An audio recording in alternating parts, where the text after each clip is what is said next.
Conceptual designs for the Smugglers Cove development project presented at a public meeting on May 23rd at the Carrot Bay Community Center forged a partnership approach between the two main political parties, the VIP and NDP.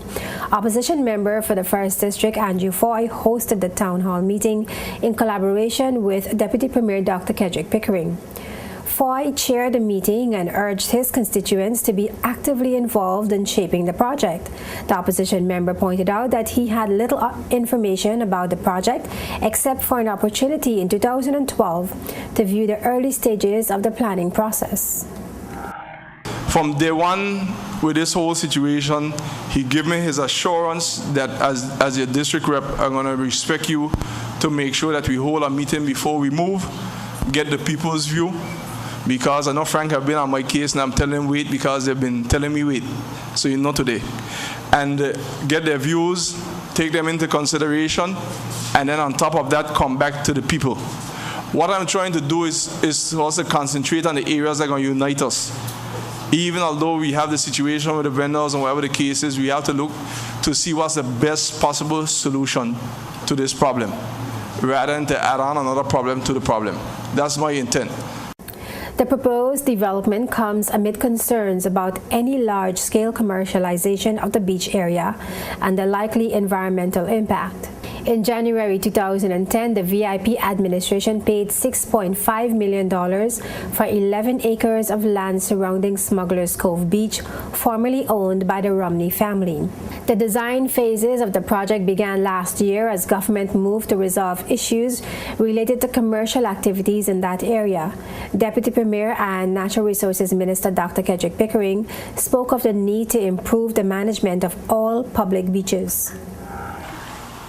What we're doing here this evening is something that is critical for development period. That any proposed development, it is mandated that there has to be public input. We've done our part by coming forward with a proposed design that will enhance Smugglers Cove. If you know what was happening at Smugglers Cove, you know that the situation could not have continued the way it was going. But beyond that, more than anything else, the government has the intention of instituting a beach policy that will basically govern the management of the beaches throughout the entire territory.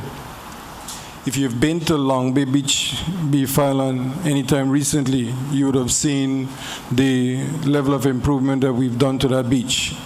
Similarly, at Brandywine Bay, and similarly, some of the work that is being done at Browers Bay. And this is one step in ensuring that Smugglers Cove, one of our premier beaches, anything that happens there, it is done in a controlled manner, and that any beach policy that is eventually developed can manage what we are doing going forward. The plan seeks to accommodate vendors at the site and also the preservation of a buffer zone between the development and the beach area and an on-site lifeguard. Charles Cooper, architect at CADS Designs, presented the proposed project, which he said has an eco-friendly focus and aims to be sustainable and aesthetically pleasing with minimal destruction to the environment. Cooper said the project includes 9 buildings, including an information center, kiosks, gazebos, and a bathroom facility. Some of the residents noted the likely impact of Smugglers Cove development on the immediate environment and called for a comprehensive, eco-friendly approach with limited commercialization of the area. Other suggestions pointed to the need for trails to create employment apart from vending at the site. First of all, I do not want to see Smugglers Cove too overpopulated, because it has places that I have, gone and you could have some kind of privacy and ambience or whatever you want to call it.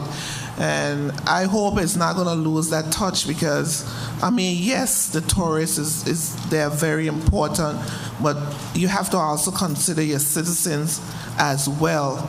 My concern for my family, as a former leader of the community there, is the same as yours, Mr. Mahoney, is that I don't want to see the beach develop to the point where it changes the lifestyle and the living conditions for residents, not just for my family, but for the tourists as well. I would suggest that perhaps there be consideration given so it remains more in a natural state, that not as many trees would be cut down for a parking area, and perhaps that it be stepped up in stages to see how it might progress. I'm also concerned about the economic feasibility of having a number of vendors there. So if everybody decided to, vendors decided they were interested in the beach and all decided to buy a minimal amount of space, that means we can have a number of vendors occupying the spaces, which would not make it profitable for any of the vendors. So maybe that's something that needs to be looked into early, just to make sure that everybody, it's going to be beneficial for the people or the vendors that are going to be set up there. Would it be feasible to create a committee of residents and stakeholders that could be invited to meet with the ministry and the national parks? Honorable Foy, that's your call. Well, for me, my answer is yes. I think it would be an excellent idea. Following the interactive discussions, Dr. Pickering agreed to a call by Foy for a setting up of an 11-member committee comprising residents to review the proposed designs for the project and return to a subsequent public meeting to present the revised version for further discussion before a green light is given for government to proceed with the Smugglers Cove development.